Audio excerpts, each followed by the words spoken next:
Política, educación, economía, salud, trabajo, arte, cultura, deporte y demás temas los tratamos acá, en Mirada Cuyana. Un programa con una mirada distinta, con invitados e invitadas especiales para charlar sobre lo que sucede en la provincia. Todas, todos y todes tenemos una mirada diferente de ver la realidad. Tenemos Mirada Cuyana.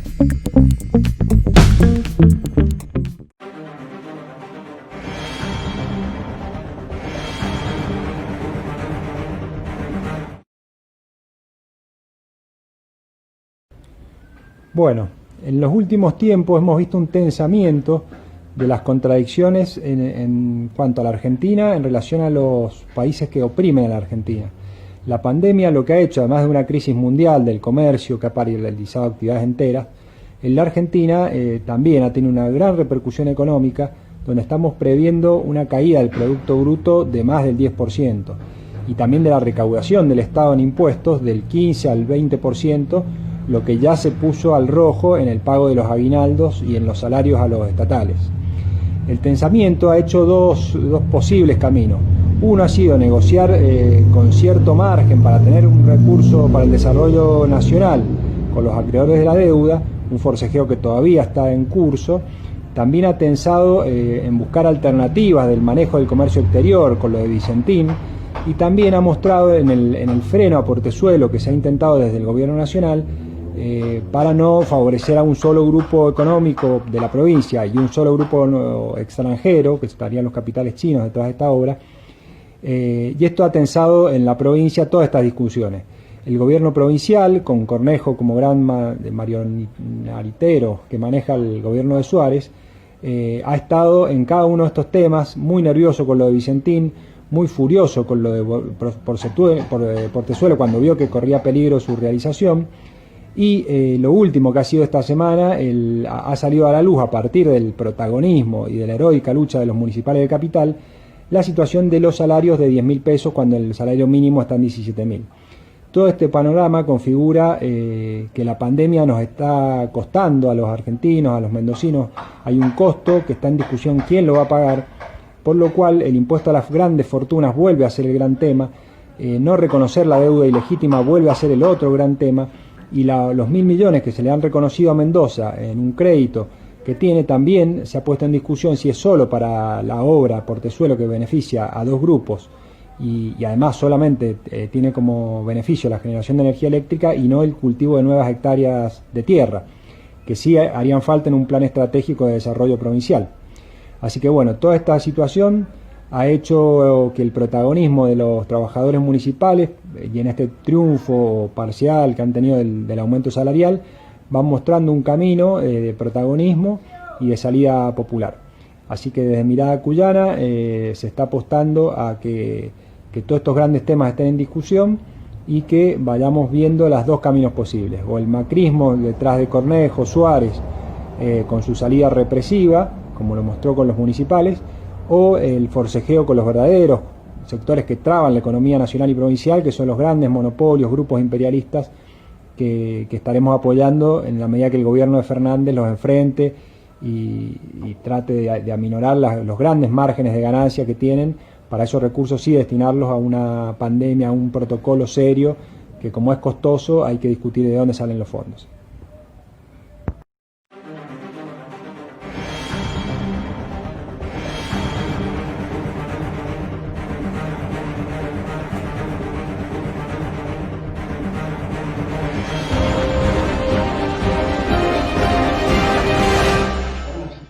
Empezamos. Bien, bueno, no sé quién va a empezar, pero para nosotros lo que decía recién, la verdad que es todo un desafío poder desde este programa empezar a reflexionar sobre Portezuelo del Viento y bueno, tal cual lo dice el título, los interrogantes que se han generado sobre este tema y que bueno, está bueno poder con ustedes dos tirar más elementos para que todos juntos podamos ir analizando y teniendo en cuenta qué significa esto para los mendocinos, qué significa para la política provincial. Y la verdad que son muchas preguntas, yo les puedo citar todo lo que hemos hablado, porque sé que ustedes tienen bastante material para desarrollar, pero bueno, un poco también esto de empezar a conocer la historia de Portezuelo, de dónde nace lo de Portezuelo, qué significa para nosotros y para nuestra provincia y en la política. Pero para la gente que no escuchó y que se está sumando, en todo caso, hacemos un breve resumen del programa de hoy. Tiene que ver con esto, con lo de Portezuelo del Viento, con los interrogantes que se han generado. Y bueno, y hoy tenemos nada más y nada menos que a Guillermo Mouján y a Carmelo Cortese para que puedan contar sobre este tema, que podamos tirar elementos a la mesa para que todos podamos reflexionar, que es la intención desde nuestro programa. Así que bueno, le damos la bienvenida, que recién lo hicimos, y bueno, no sé quién de los dos quiere empezar, pero la verdad que es un temón y que hoy podemos no tener tiempo, no sé cómo están ustedes con los tiempos, pero la verdad que es un tema muy interesante para charlar, ¿no? No sé quién va a empezar, si Guide, si bueno, sí, Carmelo. Realmente que sí, Pocha. Voy largando. Dale. Si te parece, bueno, primero, una alegría poder estar en el programa, en un día tan importante como hoy, 9 de julio, donde se festeja nuestra independencia, y con este tema de Portezuelo y de la energía, de la generación de energía, que tiene tanto que ver con nuestra independencia económica, con nuestra soberanía, con nuestra dependencia productiva como país, ¿no? Lo primero que diría es que, bueno, creo que no somos especialistas técnicos, especialistas en el tema energético, en el tema hídrico, pero sí tenemos inquietudes, entendemos que hay una discusión importante sobre el tema y vemos que esta discusión sobre Portezuelo del Viento se está dando en un marco muy particular en la provincia y en el país, ¿no? Digamos, tenemos que tener en cuenta los últimos sucesos que han pasado, las declaraciones de Cornejo, esta aparente campaña chauvinista, provincialista, encarada a partir de esta obra, en donde parece que los enemigos de Mendoza son la Pampa y la Nación, cosa totalmente equivocada y maliciosa, ¿no? La discusión del tema de la energía y el tema de las obras tiene que ver también con qué tipo de desarrollo planteamos para el país, qué tipo de desarrollo planteamos para la provincia. Un desarrollo destinado a satisfacer las necesidades de los pueblos, las necesidades productivas de los trabajadores, de las pequeñas empresas, de los agricultores, las necesidades básicas de nuestra población, o un proyecto de desarrollo que sirva para los grandes negocios de las grandes empresas, ¿no? Ahí nos preguntamos no solamente el tema de cómo es esto del dinero que va a llegar para Portezuelo del Viento, porque ha cambiado, de paso lo vamos a ir charlando, sino también cómo va a ser el tema del uso de la central eléctrica. O sea, ¿quién se va a quedar con el manejo de la central eléctrica? ¿Quién va a hacer dinero con el manejo de la central eléctrica?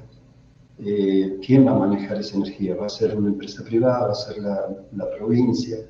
Digamos, hay muchas cuestiones a debatir y a preguntar, ¿no? Y en un marco, como decimos, un marco político en donde se están dando estas discusiones, el tema de la Iglesia de Mendoza, el tema de Vicentín, el tema del papel que tiene el Estado Nacional en esta lucha por la cuarentena, bueno, y ejercemos, digamos, dentro de eso, nuestro derecho a preguntar, no siendo especialistas, nuestro derecho a preguntar, a tratar de averiguar y a tratar de esclarecer algunos puntos que nos llenan de cuestionamientos, ¿no? Básicamente, digamos eso como para agregar. No sé si tiene algo más para agregar. Y voy a dar un pequeño marco sobre todo esto. Bien, a ver, ¿ahí se escucha? Se escucha. Se escucha bien. Sí, en línea con lo que plantea Guillermo. Estamos, a ver, la mayoría de los que están prendidos en el programa de hoy, sabemos que estamos hablando de la construcción de una obra, de un dique, de una presa y de una central hidroeléctrica y de una serie de obras conexas sobre el Río Grande de Malargüe, que se va a realizar con 1.023 millones de dólares que llegan de la Nación en resarcimiento de un pleito con la provincia. Enseguida, en todo caso, explicamos. Este tema se ha agitado en los últimos días, dado que, por un lado, se ha reabierto el debate en el Comité Interprovincial del Río Colorado, que son todas las provincias que integran la cuenca, es decir, Mendoza, Neuquén, La Pampa, Río Negro y Buenos Aires, y porque se abrió la oferta, la licitación, habiendo un solo oferente. Nosotros en principio decimos que no se puede analizar el tema de la construcción de Portezuelo del Viento fuera del contexto histórico, estructural y coyuntural. O sea, tenemos que pensar este tema en concreto en la Argentina y en la Mendoza de hoy, que es la Argentina y la Mendoza de la crisis producto de las políticas de durante 4 años del presidente Macri y del gobernador Cornejo, que encima hoy están súper agravadas por la pandemia. Y tenemos que pensar el problema de Portezuelo en una provincia que está liderada, hasta, digamos, era gobernada, pero hoy sigue siendo de alguna manera conducida por el presidente de la UCR, diputado nacional, Alfredo Cornejo, que se ha convertido en uno de los líderes de la derecha reaccionaria, pro-oligárquica, pro-imperialista de la Argentina, que no vacila en exponer su pensamiento antipopular, antitrabajador, en donde sus enemigos son lo que él llama el populismo y la izquierda. Entonces planteamos, ¿desde dónde y con qué enfoque miramos el problema de Portezuelo? En primer lugar, rechazamos lo que se denomina el chauvinismo provincial, o sea, este provincianismo que ubica a la provincia en contra del resto de las provincias y en contra de la nación. Esto vale para los fundamentalistas tanto de Mendoza como de La Pampa. Es decir, nosotros nos posicionamos desocultando las verdaderas causas que han sometido a pobreza al pueblo, no solo mendocino, sino al pueblo argentino. Seamos mendocinos, pampeanos, bonaerenses, chaqueños, fueguinos, en cualquier lugar de esta Argentina, la causa no es la otra provincia o la nación en su conjunto. Nosotros queremos dar un debate franco y reflexionar junto a otros sectores populares, de los cuales algunos sabemos que hasta tienen miedo de expresar sus opiniones porque se endilga inmediatamente el mote de anti-mendocino cuando uno plantea las complejidades que giran en torno a esta obra. Porque debatir Portezuelo implica analizar aspectos políticos, técnicos, económicos, sociales y, bueno, nosotros, como decía Guillermo recién, tenemos derecho a plantear diversos aspectos y a exponer nuestros interrogantes. Hoy estamos a 204 años de la independencia de España, en realidad de la declaración de la independencia, porque hay que decir que la independencia se logró al finalizar la guerra, una larga guerra de liberación en 1824, del amo español y de toda otra dominación extranjera. Pero a lo largo de nuestra historia, nuevas dominaciones, nuevas dependencias han caído sobre nuestro país y nuestra provincia. Y nosotros estamos en una provincia donde Cornejo y Suárez, digamos que deliberadamente ignoran el peso asfixiante sobre nuestra economía y sobre nuestra sociedad, de la deuda externa, de todos los problemas de lo que llamamos la deuda interna, de la concentración y extranjerización económicas. Protestan contra el Estado Nacional argentino, pero no les preocupa el Estado yanqui, el Estado chino, el Estado inglés, que de alguna manera u otra están presentes dominando nuestra economía y hasta con presencia militar en el territorio nacional argentino. Entonces, nosotros decimos que aquí hay cosas que se ocultan y cosas que se prometen y que por lo tanto hay ciertas falsedades, independientemente de que hay obras hídricas y obras hidroeléctricas que deben hacerse, pero no puede plantearse que hacer alguna de estas obras es lo que resuelve por sí solo el estancamiento productivo, la pobreza y la desigualdad en Mendoza. Por otro lado, en esta introducción, las relaciones interprovinciales y las cuencas hídricas como la del río Colorado implican, al compartir recursos y al alterarse el equilibrio, implica una complejidad que debemos abordarla desde una concepción de país federal, viendo toda la historia de luchas que en algún momento fueron anárquicas en nuestro país, y la necesidad de mantener la unidad nacional como una forma de sostener nuestra identidad, nuestra independencia nacional, y no hacer como a su manera hizo Menem, que al provincializar, por ejemplo, la propiedad del petróleo, que es histórico como el general y presidente Perón reivindicó en la Constitución reformada del 49 la propiedad nacional de los hidrocarburos y de todo el tipo de recursos, la provincialización de los recursos ayuda a las grandes empresas transnacionales a poder quedarse con mejores porciones de estos recursos. Nosotros decimos que hay que eludir el dilema portezuelo sí, portezuelo no, porque no se trata de negar la obra en bloque, sino de plantear las dudas en torno a la oportunidad, en torno a la prioridad, el tamaño de la obra, su localización, los oferentes, el costo, el financiamiento.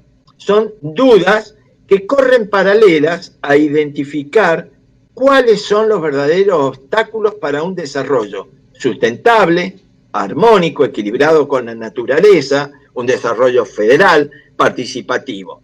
Es decir, nosotros entendemos que los obstáculos para este tipo de desarrollo que rompe la dependencia nacional, la concentración, la especulación financiera, no se derivan de la realización o no realización de la obra de Portezuelo. Por lo tanto, aún a riesgo de abundar, repito lo que dijo Guillermo, hay un enfoque que es verlo Portezuelo como un excelente negocio para unos pocos, o podemos verlo dentro de un plan estratégico que por lo tanto debe ser nacional, regional y provincial con diversos objetivos. Regular un río de montaña, lograr nuevas tierras para emprendimientos agrícolas, generar energía hidroeléctrica. Ver esto implica también ver la encrucijada histórica en la que nos encontramos, porque estamos hablando de hacer una mega obra en un momento que está en debate todo el modelo de desarrollo capitalista mundial. Estamos con una pandemia que de algún modo es producto del modelo de desarrollo que destruye la naturaleza y condena a una gran desigualdad, a la opresión y a la explotación a la mayoría de la humanidad. Eso es lo que está hoy en discusión. Y por lo tanto estamos discutiendo otros modelos de desarrollo. Modelos de desarrollo más amigables con la naturaleza, más sustentables, más cooperativos, tal vez más pequeños y medianos, que despliegan formas solidarias. Ahí hay otro gran punto de discusión. Y por último, digamos que no podemos sustraer la obra Portezuelo a la disputa feroz que sobre nuestra patria tienen diversas potencias, en particular Estados Unidos y China.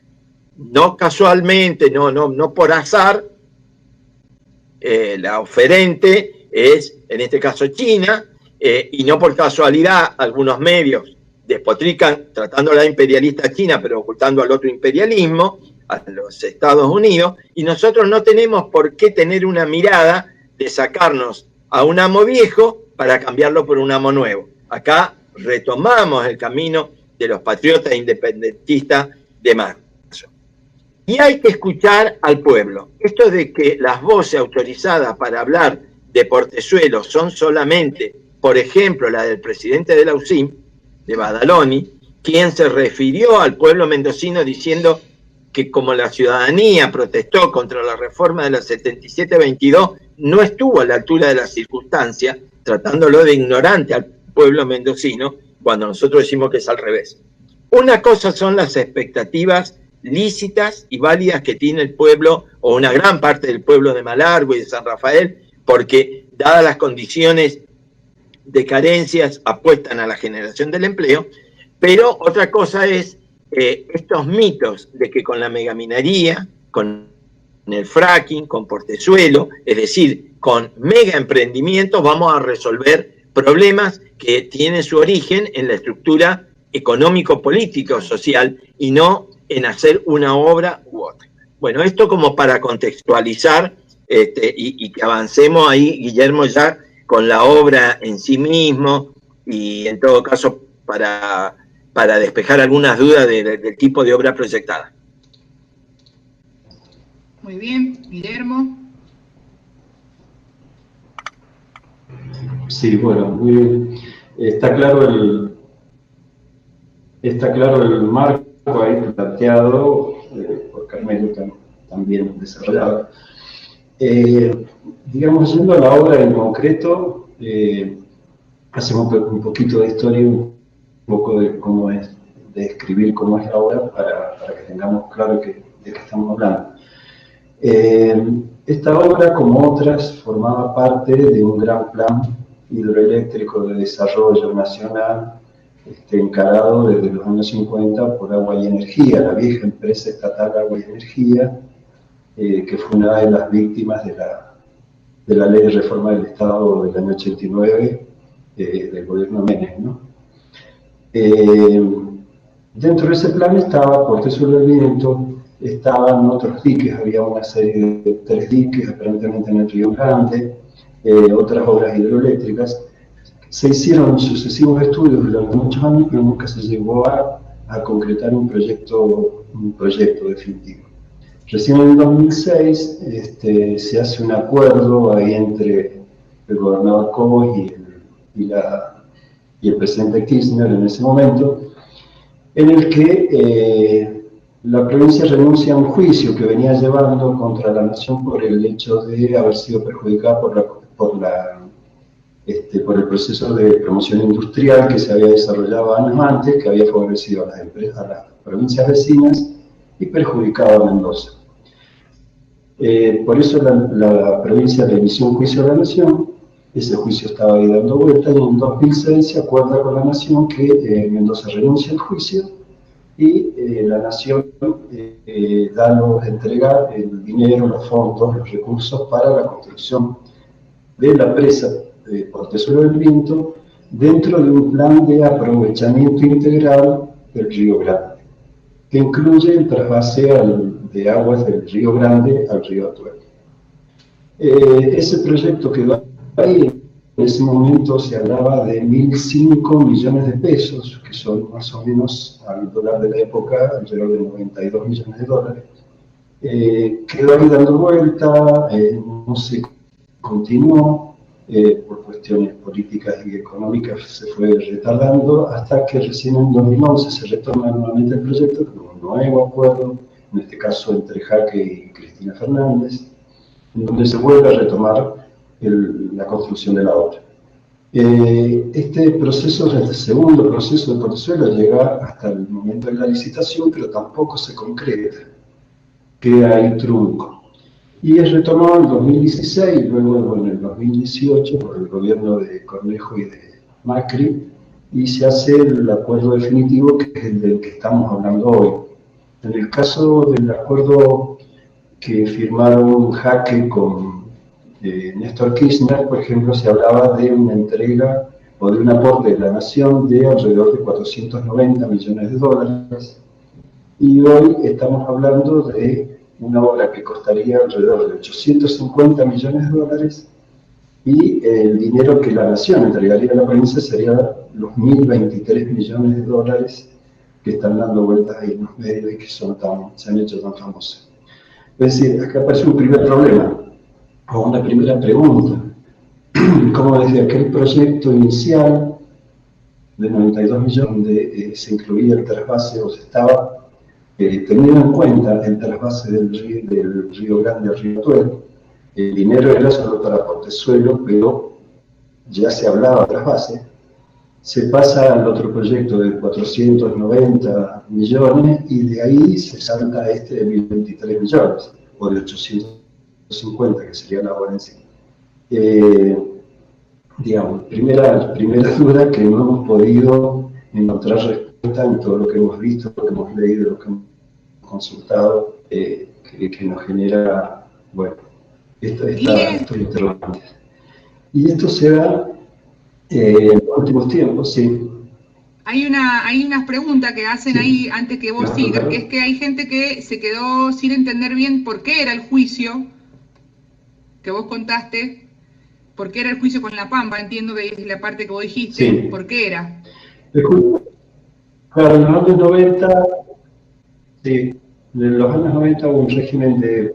¿Se escucha? Sí, se escucha un poquito más fuerte. En los años 90 se aplicó un régimen de promoción industrial. Se aplicó un régimen en los años 90, un régimen nacional de promoción industrial que benefició a las provincias vecinas, San Luis, a San Juan, a La Rioja, en el que no estaba incluido Mendoza, que generó que un montón de empresas, algunas de ellas eran galpones en realidad, pero hubo un rollo en esas provincias beneficiado por este convenio, que en cierto modo, al no ser Mendoza uno de los beneficiados, perjudicó el desarrollo provincial. Todo eso la provincia lo ubica luego en un juicio que le hace a la nación por los perjuicios que tuvo Mendoza por ese régimen de promoción industrial en las provincias vecinas. Ahí, si se entiende, es decir, las provincias vecinas fueron beneficiadas, las empresas venían a las provincias y no venían a Mendoza a producir o a desarrollar la fuente de trabajo. Eso fue tomado como un perjuicio por Mendoza y por lo cual se inicia el juicio.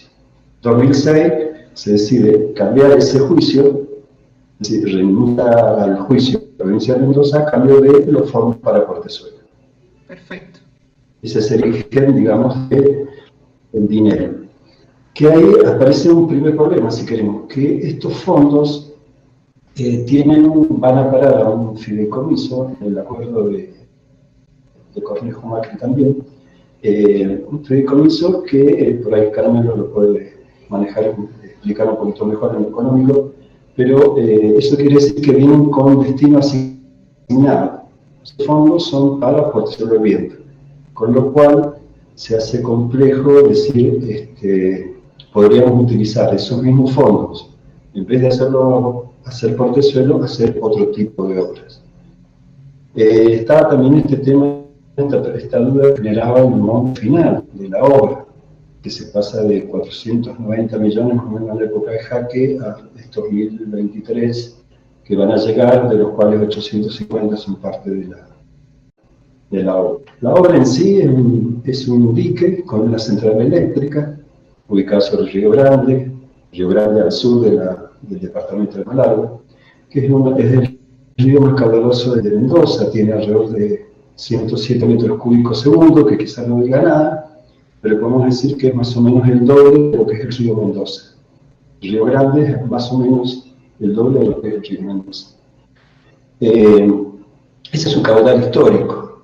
En estos momentos, como todos los ríos de Mendoza, todos los ríos de montaña están en baja luego de estos 8, 9, 10 años de poca nieve y de disminución de los caudales, están alrededor de 50 metros cúbicos segundo. Está hecho sobre el Río Grande, decíamos la obra, y consta de una central eléctrica que generaría electricidad como para 130.000 hogares, como para, no sabemos si va a ir destinado a vivienda, que hace falta, porque lleva también como obras accesorias, cambiar la traza de dos rutas, la 145 y la 226, y el traslado de un pueblo, el pueblito de Las Locas, un hermoso pueblito del sur de Malargüe, que sería trasladado porque queda bajo el agua. Y una línea legal que uniría esta central con la línea Comalbo-Cuya. Eso sería, digamos, la descripción rápida del proyecto en sí. Y ahí llegamos al día de hoy con el tema, sí, pregunta. Llegamos al día de hoy con el tema de cómo se ha desarrollado esta licitación. Sí, disculpa, me escucho. Perfecto.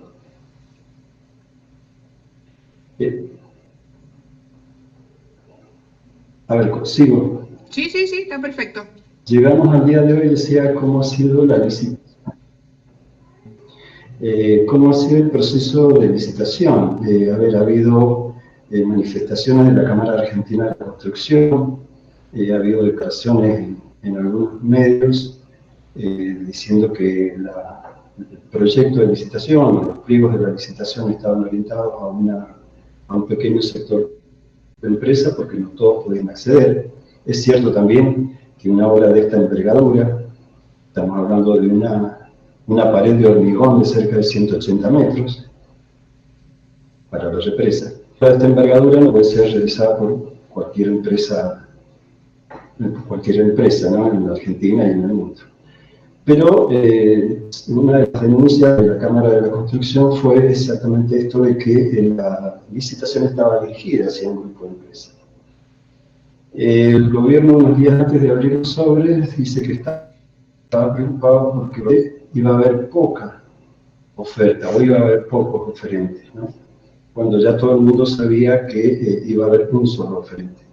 Este solo oferente, esta UTE, aparece dos empresas chinas, una de ellas Sinohydro, que es una empresa del Estado chino, del gobierno chino. Cuando hablamos de Vicentín y hablamos de la expropiación y de la nacionalización de empresas, digamos, nadie se acuerda de que países poderosos como China, potencia imperialista como China, tienen estas grandes empresas estatales que son con las que intervienen en nuestro país, en Argentina, en Latinoamérica, etc.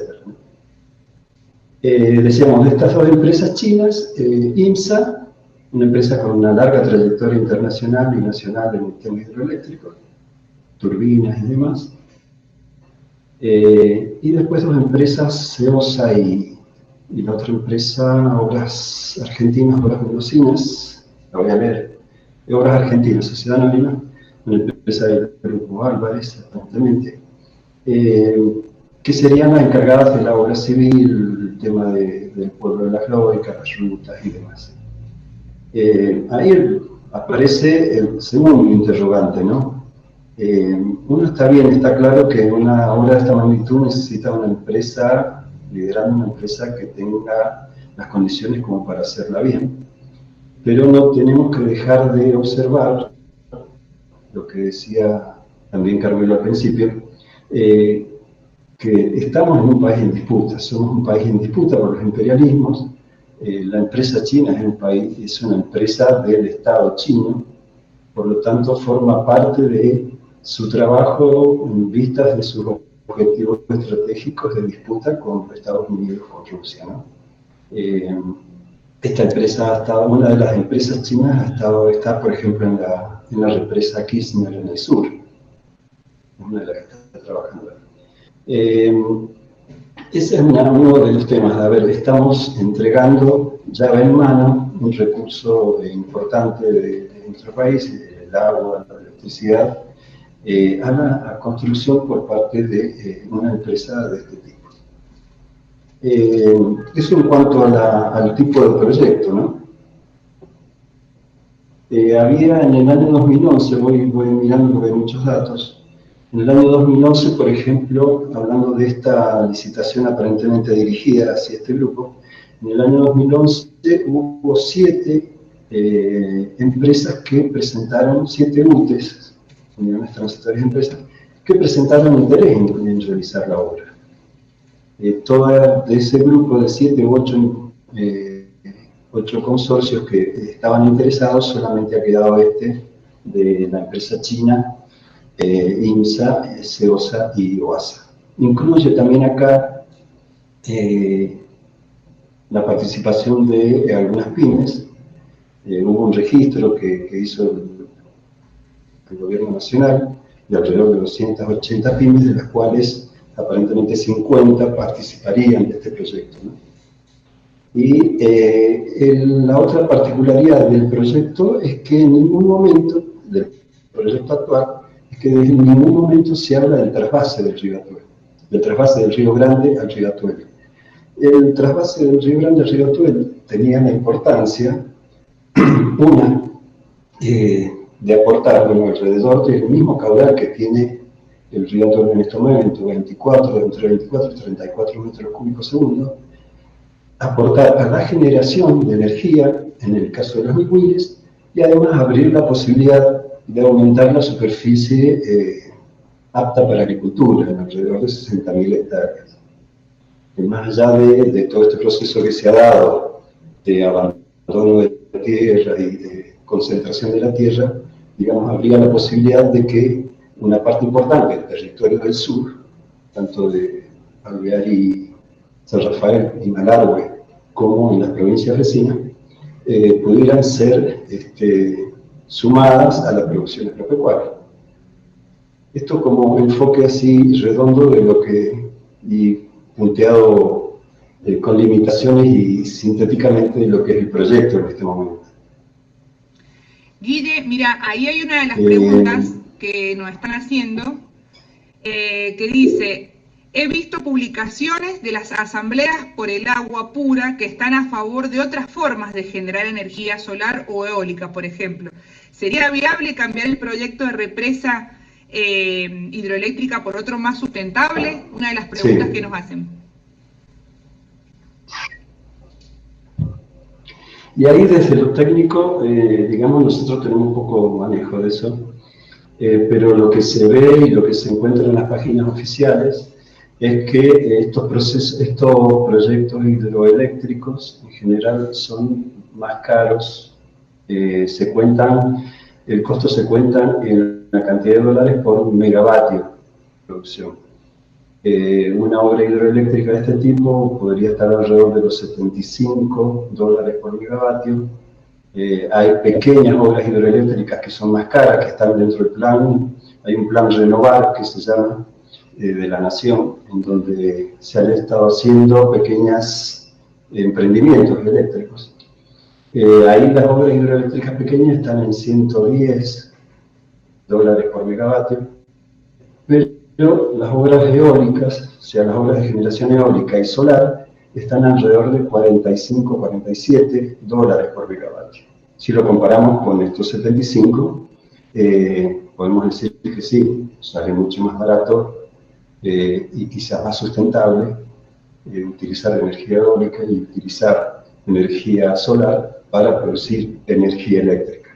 Lo que no estamos al tanto, o habría que estudiar bien, si hay una capacidad suficiente de generación para las necesidades, que pueda satisfacer las necesidades del país, ¿no? Y las necesidades de la provincia. Claro. Recordemos que esta central va a ir conectada al sistema interconectado nacional. Sí, realmente es más barata, aparece como más barata la energía eólica y la energía solar frente a la energía hidroeléctrica. Pero lo que no tenemos claro, o habría que estudiar bien o ver, es el rendimiento que puede dar, ¿no? Los beneficios finales en cuanto a potencia, distribución y demás. Es cierto lo que plantean las asambleas. Bueno, sí, Carmen. ¿Puedo agregar algo? Sí.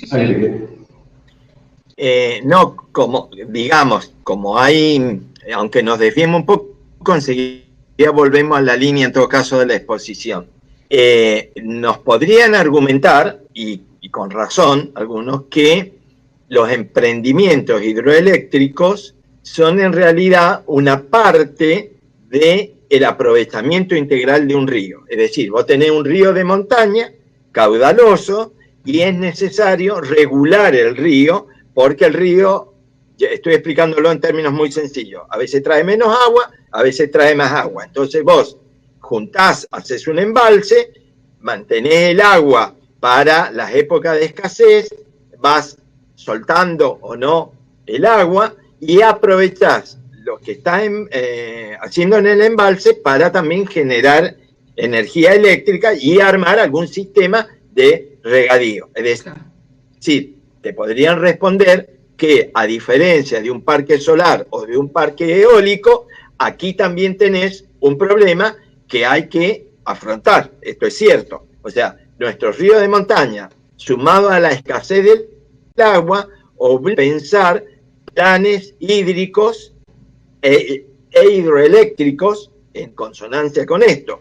Claro. La pregunta es si la obra prioritaria es esta, y además una obra que, como viene ahí explicando Guillermo, viene siendo diseñada, direccionada para un único oferente, que es encabezado por empresas de un estado extranjero como China, asociada a una empresa como IMSA, que hoy, siendo una empresa de una gran trayectoria, está quebrada. Es decir, está, si bien un cuerpo técnico en la producción y una gran expertise en la fabricación, por ejemplo, de turbinas, hoy es propiedad de un consorcio de bancos por la deuda que tiene. Y corre el riesgo, ocurre con Vicentín, de ser comprada, porque tiene un cartel en venta, esa es la situación hoy de Pescarmona, de ser comprada por algún gran jugador internacional y que nosotros perdamos la posibilidad de declararla empresa pública y poder, digamos, una empresa mixta. Bueno, ahí estaríamos en discusión. Hay muchos intereses y muchos entrelazamientos de Pescarmona con funcionarios del gobierno, a punto tal que el gobierno provincial tuvo que echar a Chicaguala, que no oculta su vinculación anterior con Pescarmona, que montó una consultora para asesorar a las empresas que van a las licitaciones. Y lejos de sancionarlo, cuando se arma el escándalo, simplemente lo separan, pero ya era el gran armador del proceso de la licitación. O sea que una licitación que viene amañada, dirigida, y agrego otra cosa. El problema de la obra, además, es que Mendoza va a usar $1.000 millones para hacer la obra. ¿Cómo se amortiza esa obra? Bueno, la obra, una obra de este tipo, se amortiza con la venta de la generación de energía eléctrica al sistema interconectado nacional. Toda la generación de energía eléctrica va a un sistema nacional interconectado. La provincia vende esta energía al sistema interconectado. Pero, ¿qué ocurre hoy en la Argentina? Por ejemplo, con los Nihuiles, que es de Mendoza, está concesionada a un grupo empresario. Ese grupo empresario, que en el caso de los Nihuiles es Pampa Energía, es decir, Marcelo Mindlin, que es el gran responsable del apagón del Día del Padre del año pasado. ¿Recuerdan ese apagón por el sistema interconectado en el norte? Bueno, él es el que vende y la provincia lo que recibe son algunas regalías. El Furcio. A Suárez se le escapó decir que la provincia va a recibir regalías por esto. Es decir, que lejos de amortizar, la provincia invierte para el negocio de un privado que después va a vender la energía. Alguien puede decir, bueno, pero esto es independiente, depende de la orientación del gobierno. Bueno, pero hasta ahora la orientación en materia de esto de energía eléctrica, no vemos una firmeza en decir, bueno, la generación de energía eléctrica, como en la época de agua y energía, es propiedad del Estado, ya sea nacional o provincial, y no la regalía, sino el negocio que permita amortizar semejante inversión millonaria. Es decir, van a ganar haciendo la obra y van a ganar luego vendiendo la energía eléctrica. Y nosotros hemos puesto los 1.000 millones sin discutir si la prioridad de obras de la provincia para resolver sus problemas pasan por esa obra o por otro conjunto de obras. Tal cual, ¿no? Y después lo que nos va a salir a los mendocinos, pagar después, no solo ahora, sino después también. Bueno, hay varias preguntas que nos llegan. Ahí con lo que vos decías, Carmelo, hay una pregunta, es que si con IMSA se puede generar un nuevo Vicentín, nos ponen. Que interesante lo que vos planteás, ¿no?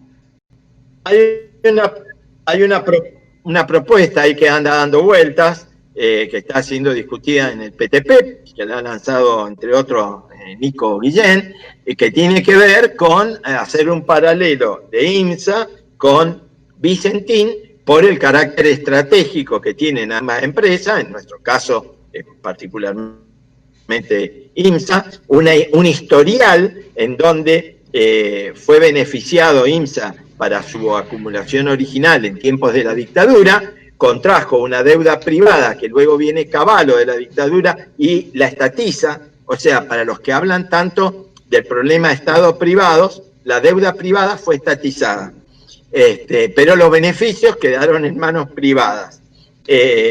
Y luego fue uno de los grandes deudores del Banco de Mendoza provincial quebrado, que fue privatizado en sus activos, pero no en su pasivo, en el gran negocio que hizo Moneta, si algunos recordarán, los más antiguos recordarán, el caso de la privatización del Banco de Previsión y el Banco de Mendoza. Bueno, Pescarmona y Cartelone eran los dos grandes y principales acreedores de los bancos. Por lo tanto, este es el modelo de acumulación privada y ahora tiene una deuda con el Banco Nación, con el BID y con el Vice y está en venta. Bueno, esto ya corre por mi cuenta.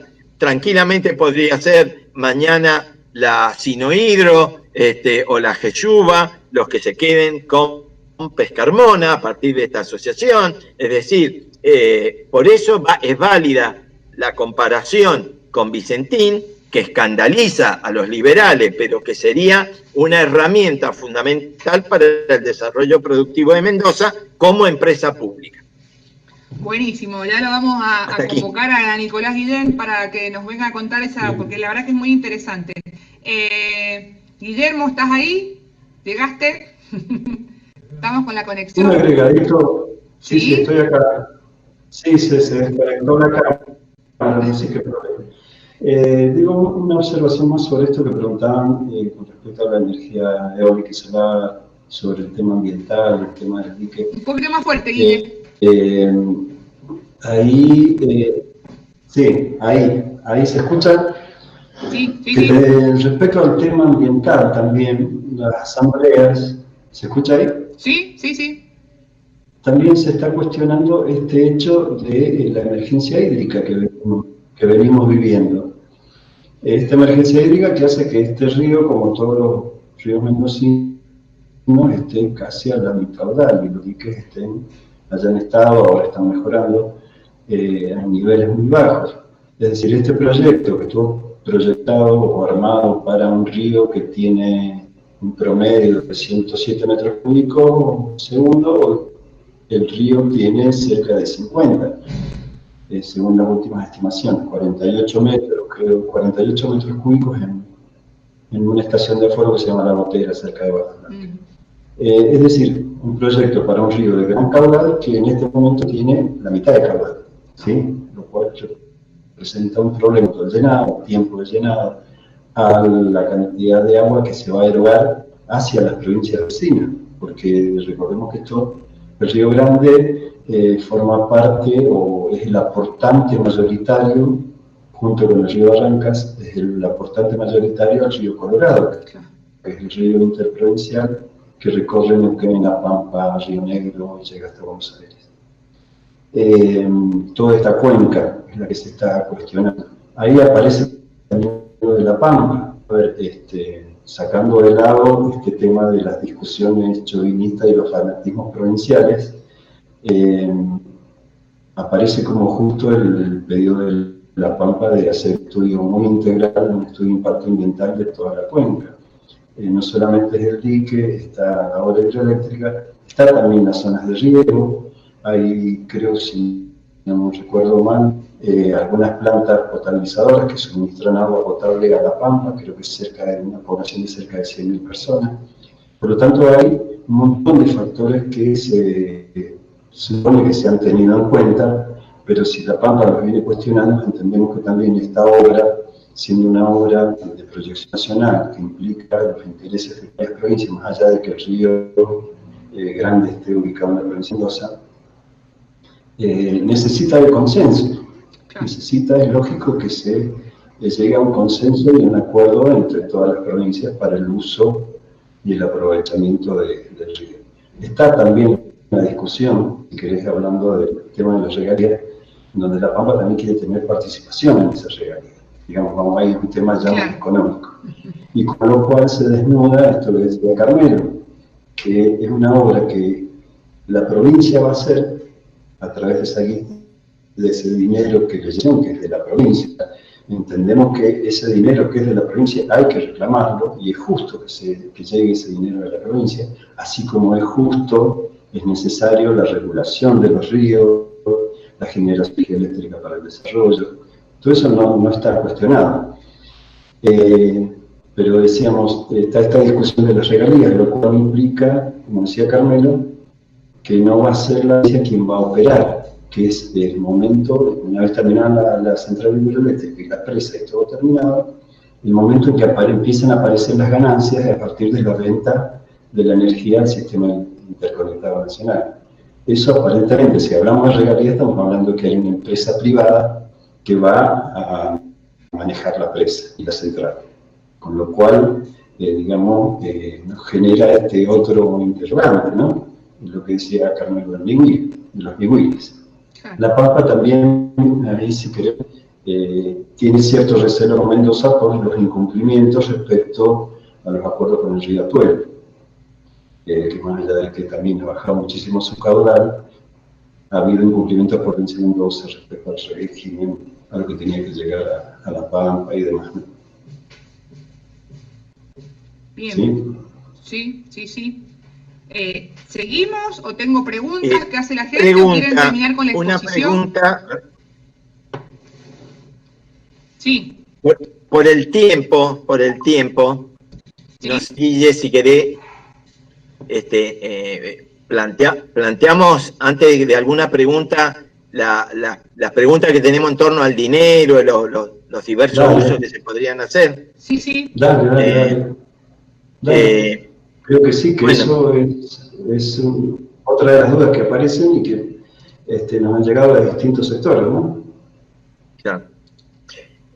Mira, para que los compañeros básicamente entiendan, vamos a simplificar algunas cifras, pero son aproximadas, las redondeamos para que se entienda. Mendoza tiene un stock de deuda de 1.220 millones de dólares y el resarcimiento de la nación son 1.023 millones.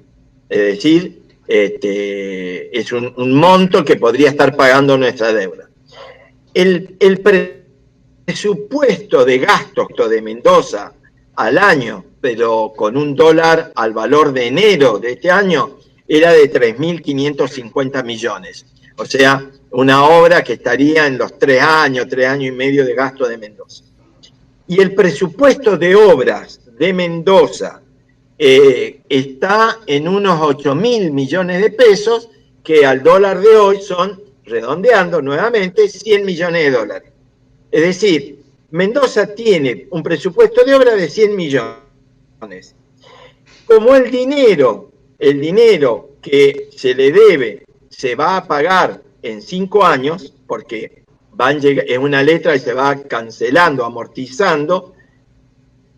Si nosotros tenemos 200 millones de dólares durante 5 años, tenemos el doble del presupuesto de obras anual y regular que tiene la provincia.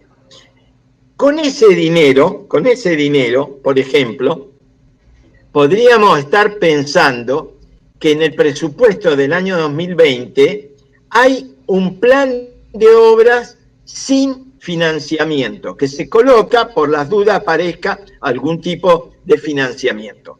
Este plan de obras que está en la ley del presupuesto 2020 y que está en el artículo 66, tiene obras muy importantes como la doble vía a Rivadavia y Junín, el acueducto ganadero a La Paz, obras de infraestructura escolar, ampliación de la red hospitalaria, obras de gas, agua y cloacas que son tan necesarias para el hábitat, obras de asfalto y pavimentación, el Plan Provincial de Vivienda y el GIRSU, que es el proyecto de gestión de los residuos sólidos urbanos.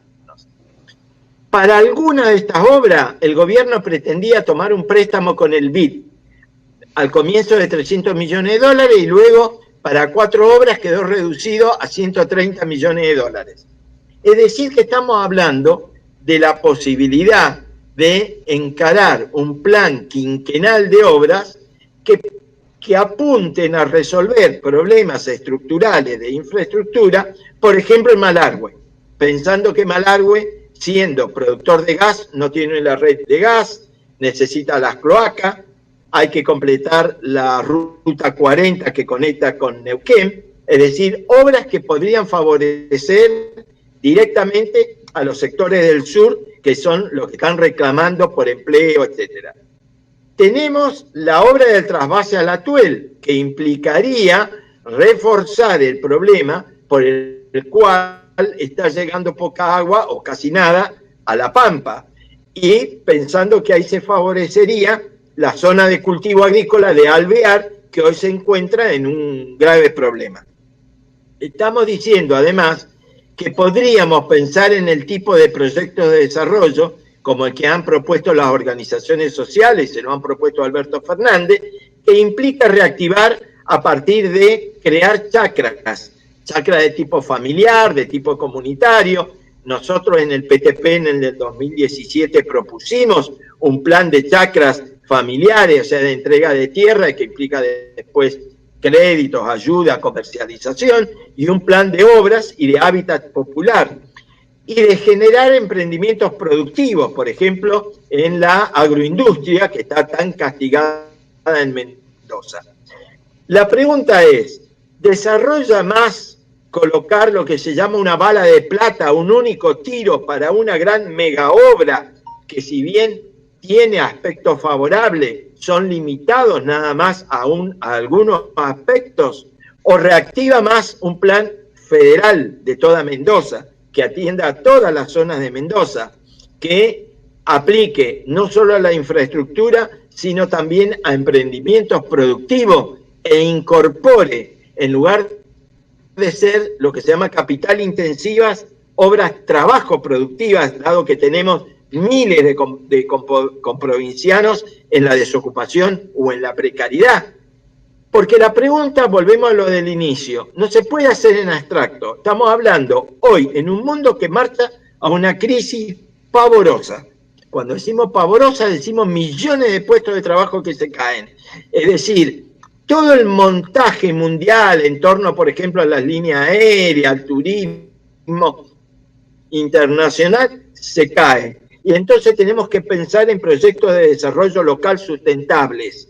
Y ahí es donde nosotros decimos tenemos derecho a dudar y a plantear qué tenemos que hacer con este dinero. Somos partidarios de reclamar y que el dinero llegue. Así como también discutimos la coparticipación, que es una vieja deuda y que la planteábamos siempre. No solo ahora, como hace Cornejo, cuando firmó en cambio consenso fiscal con Macri. Pero entonces, estas serían algunas de las dudas y algunos de los usos alternativos de este dinero. Sé que por ahí a lo mejor Guille puede agregar sobre este punto. Guille, vos tenés ahí unas imágenes que me habían pasado, sí, no sé si quieren que las vaya pasando. Sí, había unas fotos por ahí, como quieran, ¿vale? Para ir ilustrando la zona, ¿sí? Bueno. Digo, sí, a ver, hay obras postergadas, por ejemplo, esa planta de desarrollo local y planta de tratamiento en Malargüe cuesta alrededor de $6 millones según el presupuesto de esa. Que Malargüe no tenga gas natural, siendo el primer productor de gas natural en la provincia, también resulta una cosa sumamente contradictoria, ¿no? Otros problemas en la provincia, como pueden ser los caminos, como pueden ser el tema de la vivienda, también podrían ser abarcados o emprendidos a partir de este dinero que viene llegando, ¿no?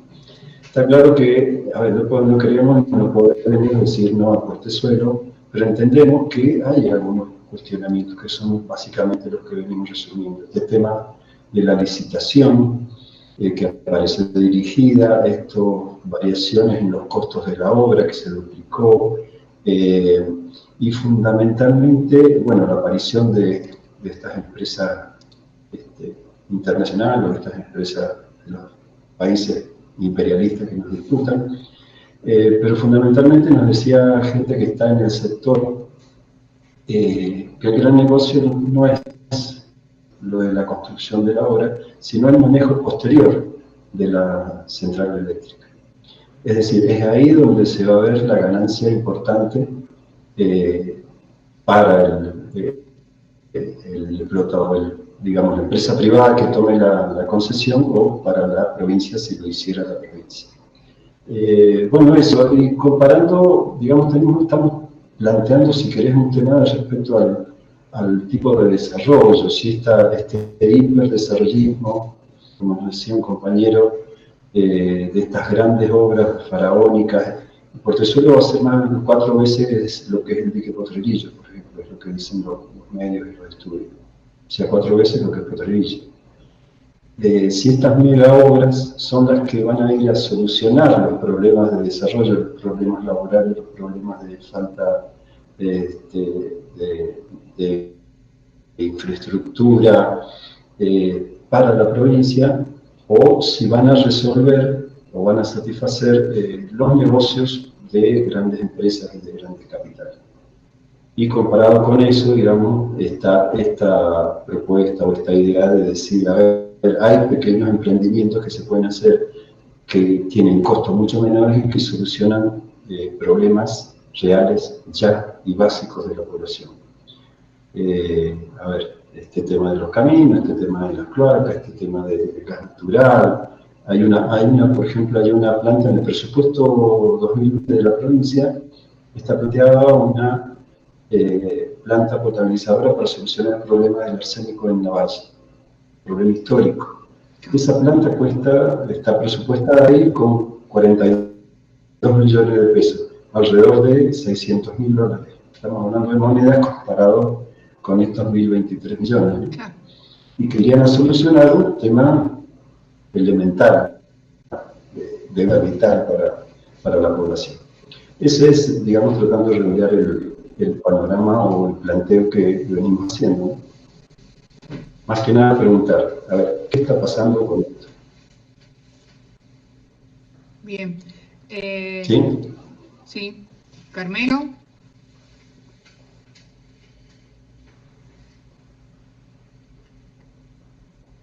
Perdón, ahí se escucha. Ahí está. No, esto que decía Guille, veamos si hay preguntas, atendamos a las preguntas para direccionar lo que vienen siendo reflexiones dirigidas a nosotros mismos, a nuestros compañeros, a nuestros aliados, y las dudas que surgen, pero de los hechos, no porque se nos ocurra dudar, sino de esto que pasó. Todo el mundo dice, a ver cuántas ofertas hay. Hay una sola, estaba la licitación armada para que saliera lo que salió. Y agrego algo que dicen los que conocen. Cuando en una obra de esta envergadura hay un solo oferente, la obra sale lo que el consorcio ganador quiere.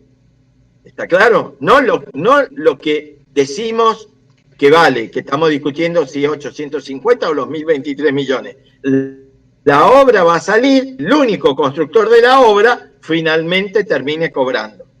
Y esto los que están en esto lo saben. En general, la obra pública ha sido en Argentina, dicho por los radicales mismos que acusaban ayer a Pescarmona como uno de los integrantes de la red de los cuadernos, y la obra pública es esto, digamos, un agujero donde en la medida en que el Estado no esté controlado por las fuerzas populares, puede ser esto, una obra que va a valer lo que quieran el único oferente que se ha presentado.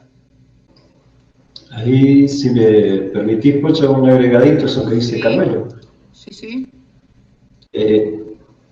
Ha salido en estos días una noticia a raíz de la obra de Portezuelo, una noticia de una obra que hizo Sinohydro, la empresa china en Ecuador, y que aparentemente, además de fallas técnicas, de un presupuesto de 1.700 millones, terminó en un costo final de 3.000 millones, está diciendo Carmelo. con lo cual ha generado una serie de juicios y cuestionamientos al gobierno de Correa y bueno, funcionarios y demás, un escándalo importante. Bien, bueno, hay una de las preguntas que quizás tiene que ver con lo que acabas de decir también, Guille, ¿no? Porque dice, ¿es Sinohydro la empresa china que aspira a construir Portezuelo? Sí, es la empresa principal del consorcio. Es una UTE, que es una unión transitaria de empresas, en donde hay una parte que tiene que ser de componente nacional. Eso es lo que pide el proyecto, la licitación, el acuerdo. Pero en donde el 40% de la participación lo tiene Sinohydro, que es la empresa que tiene la experiencia internacional de haber construido 3 obras similares en el mundo, que es lo que estaba pidiendo la licitación y que es lo que venía cuestionando, por ejemplo, alguien que no se puede acusar de anti-Suárez o anti-Cornejo, como es la Cámara Argentina de la Construcción, por ejemplo. Claro. Sí, es esa empresa. Hay otra que no sé, no sería pregunta, pero sí. Sí, se te cortó. Ahí. Que es la empresa principal del grupo, del consorcio, ¿no? Bien. Que hay otro que no sería una pregunta, pero más que sería como una reflexión. Sí, ¿querías decir algo, Guille? No, que pensando en la pregunta que decías, tal vez estaba orientado a qué parte toma Sinohydro. Sinohydro aparentemente toma la parte del dique, la parte de la generación eléctrica IMSA y la parte de las obras civiles y transmisión eléctrica, las otras empresas, CEOSA y OASA. Ajá. Bien, ¿en qué punto se encontraría? ¿En qué punto se encuentra la licitación? No sé si se conoce eso. Y dice, ¿la oposición de Coirco ayuda a que se frene? La licitación ahí se encuentra en la primera etapa, que es esta donde le aparecen los oferentes, presentan los antecedentes, presentan la conformación de la empresa, todo lo institucional, digamos. Después viene la oferta económica y el proyecto en sí, o el proyecto y la oferta económica, no me acuerdo cuál viene primero. Esta es la primera parte de la licitación, que se hemos visto hasta ahora, ¿no? Y lo del COIR, a ver, ahí el Comité Interjurisdiccional del Río Colorado, que es COIRCO, tenía o tiene la función de discutir todo lo que tiene que ver con el manejo de la cuenca del Río Colorado, que incluye el Río Grande, el Río Barranca y el Río Colorado. ¿Qué implica? Que afecta a estas 5 provincias que estaban hablando. Los cuestionamientos de la Pampa dentro del COIRCO, que se referían a este estudio de impacto ambiental, aparentemente podrían frenar eso. No sabemos, y la provincia tomó la decisión de continuar con la licitación y está pendiente el estudio de impacto ambiental. Como que hay un conflicto que no sabemos para dónde se va a resolver. No sé si eso llegará a una instancia judicial, hasta ahí no sabemos, ¿no?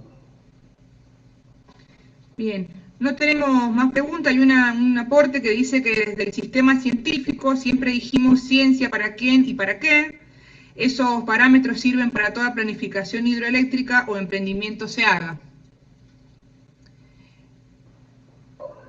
Claro. O sea, esta obra, como cualquier otra, va a servir para el desarrollo de la provincia, el desarrollo de los sectores productivos, agrícola, ganadero, industrial, o va a servir para ir al sistema interconectado, para las grandes mega obras o para los grandes consumidores, como pueden ser la minería, ¿no? Nosotros cuando hablábamos en el equipo de Mirada Cuyana y hablábamos sobre el Portezuelo, primero que nos faltaban bastantes herramientas que por ahí ustedes dos hoy han tirado bastante y es muy interesante, pero nos surgían muchas dudas y preguntas, esto de en cuánto tiempo es la construcción de esta obra, ¿no? ¿Cuánto tiempo llevaría? Entonces eso como que nos generaba decir este argumento del trabajo, de lo que podría generar o no la construcción, en el tiempo no resuelve tampoco, ¿no? Porque entendemos que esto iba a ser, en muchos, por lo menos lo que escuchamos era que varios años llevaría la construcción de Portezuelo, ¿no? y a la vez nos generaba esto de, que ustedes también lo fueron diciendo, de hace cuántos años venimos arrastrando lo de Portezuelo, más todos los años en los que se daría para la construcción. La verdad que es una obra que efectivamente es interesante el planteo que ustedes han hecho, decir, hoy pongámonos a discutir, y está bueno esto reflexionar de en qué gastar ese dinero, cómo hacer, si es la obra, si no es esa obra y son otras obras más pequeñas, cuál sería donde tenemos que ir, ¿no? Y que tenemos que como pueblo apuntar a decidir también. Si es que, entre comillas, no podemos decidir, porque todo lo que venimos haciendo y viendo lo venimos logrando siempre desde las calles, pero hoy también las calles están hablando, hay voces que están a favor, voces que dicen no, voces que dicen sí. Entonces es muy interesante el planteo que ustedes han hecho, porque la verdad que nos deja muchas herramientas para reflexionar, pero sobre todo la situación actual en la que estamos atravesando políticamente con esta pandemia y esta crisis pavorosa que decía Carmelo más temprano, a la que estamos y en la que vamos a seguir. La verdad que es muy bueno todo esto de Portezuelo, cómo lo traemos a la realidad, y nos surge esta duda de decir por qué justo ahora, en el marco de todo esto, aparece el debate de Portezuelo también, ¿no? Sí, también.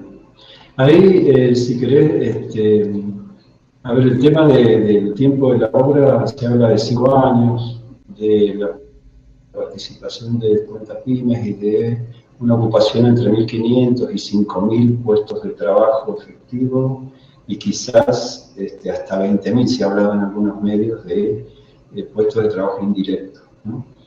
A ver, 5 años de trabajo fijo para una persona que está en estas especialidades, digamos, no es nada apreciable, importante, y está bueno que puedan trabajar, por supuesto. Lo que por ahí queda un poco la duda es que pasó en Malargüe con el tema del fracking, propusieron o prometieron 150 o 200 puestos de trabajo por pozo, y no se cumplió, o la historia de Vale, que en un momento, por el cambio internacional del precio del cloruro de potasio, dejó miles de trabajadores en la calle y se fue. Entendemos que no va a pasar esto, esperamos que esto no pase acá, pero digamos, quizás estas obras chicas que planteamos lo que tienen es el desarrollo sustentable a lo largo del año, a lo largo de los años, que puede ayudar a generar puestos de trabajo permanentes, no ocasionales, aunque no es nada apreciable esto de los 5 años que decimos, por supuesto. Carmelo, no sé si llegamos a un punto donde no hay más preguntas, pero si quieren hacer una reflexión. Una reflexión de un tema que parece ajeno, pero conectado, para que veamos que a veces en los argumentos que se dan, algunos son válidos, se pueden discutir, y otros son cínicos. Y digo cínicos directamente. Por ejemplo, se habla de que con la obra se podrían irrigar 50.000 o 60.000 hectáreas. No está claro dónde, no está claro qué tipo de irrigación, para qué tipo de cultivos. Nosotros hemos estudiado cómo en 3 décadas, con la comparación de los censos agropecuarios, en un proceso que es nacional y que se da en Mendoza, han ido desapareciendo explotaciones agropecuarias. Es decir, cada vez tenemos menos explotaciones agropecuarias y el tamaño promedio de esas explotaciones aumenta. ¿Qué es lo que ocurre? Unas pocas explotaciones agropecuarias agrandan su tamaño, los que son expulsados son los pequeños productores, es decir, en el caso de Mendoza estamos hablando de unas 130 explotaciones agropecuarias de más de 5.000 hectáreas que concentran más del 72% de la tierra censada. Por lo tanto, si bien hay un problema de agua y de riego en Mendoza, la pérdida de las explotaciones no fue por el agua, sino por el proceso de concentración. La explicación hay que buscarla en la existencia de un peñaflor en la vitivinicultura y no en el problema del agua, porque en Mendoza se ha permitido que tierra que estaba destinada al uso agrícola se haya perdido en pos de explotaciones inmobiliarias. Se han construido barrios cerrados donde antes había vid y olivares, porque al capital le convenía esos emprendimientos inmobiliarios. Y es una locura rifar tierra, que es poca la que está con riego en Mendoza, para esos emprendimientos, y no se puede reemplazar por tierra en el secano. Por lo tanto, la causa no está en que no estaba Portezuelo, sino en que estaban los concentradores que expulsaron a los pequeños y medianos en un proceso, insisto, que lleva 3 décadas. Es decir, la solución, si bien siempre está presente la escasez hídrica y la necesidad de obras, la razón principal hay que buscarla en el régimen económico-social. Y eso lo sostienen también los dirigentes de los pequeños y medianos productores de Mendoza, que saben y han denunciado esta situación. Por lo tanto, lo que se requiere son un plan, un paquete de medidas en un plan de desarrollo local que apunte a romper con esa concentración que es, y esto lo habíamos discutido en el programa del Frente de Todos también, y está escrito, más allá de que algunos lo seguimos diciendo y otros se olvidan, pero nosotros entendemos que ahí es donde está el nudo que hay que atacar, porque si no, podemos o no podemos hacer Portezuelo, pero los problemas de que la gran mayoría de la población mendocina está condenada a la pobreza va a seguir si no resolvemos esa causa de fondo. Clarísimo, Carmelo. Guille, antes de tu reflexión hay una pregunta que es que si podrías aclarar sobre el trasvase de Río Colorado a la Tuel. Sería Río Grande. Grande. Sí, en el primer proyecto, en 2006, de aprovechamiento integral, estaba planteado el trasvase del Río Grande a la Tuel, no el Río Colorado, el Río Grande a la Tuel. Aparentemente una obra muy compleja y difícil. En la época de Jaque, hay algún ministro, no me acuerdo el nombre en este momento, pero de probablemente hacer un dique en Bardas Blancas, que está aguas abajo de Portezuelo del Viento, para hacer el trasvase. Y la idea de ese trasvase era aportar mayor caudal a la Tuel, lo que dijimos más temprano, para el tema de riego y para el tema de energía eléctrica de las viviendas. No sé si está ahí completa. Bien. Como para cierre, yo diría que la intención es discutir sobre Portezuelo, o sea, que se haga una amplia discusión, que se salden estas dudas, que podamos llegar a conocer, a ver cómo va a ser el tipo de manejo de la presa, quién va a manejar, quién se va a llevar la parte del león de este proyecto, ¿no? Aclarar estas irregularidades y también pensar en que si son estas las obras que necesita Mendoza para el desarrollo sustentable, sostenible en el tiempo y que nos lleve a una situación de mejora de vida, ¿no? No solamente a un negocio de grandes empresas. Bueno, está abierto la idea de cuestionar, preguntar, observar, para abrir un ámbito de discusión sobre todo esto, que es lícito y totalmente lógico. Y nada, creo. Muy bien. Bueno, muchas gracias, Carmelo, muchas gracias, Guille.